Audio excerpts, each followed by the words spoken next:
The good news is that one of the variants that's becoming dominant in this country, the B.1.1.7, which was originally recognized in the United Kingdom, is very well covered by the vaccines that we are using.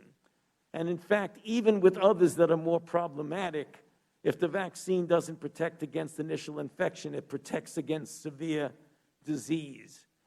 I want to close by a comment that I believe really characterizes where we are. We are in a race between vaccinating as many people as quickly and as expeditiously as we possibly can, and the threat of the resurgence of viruses in our country, because as we know, we're at a precarious situation with many states having increases in the daily number of cases.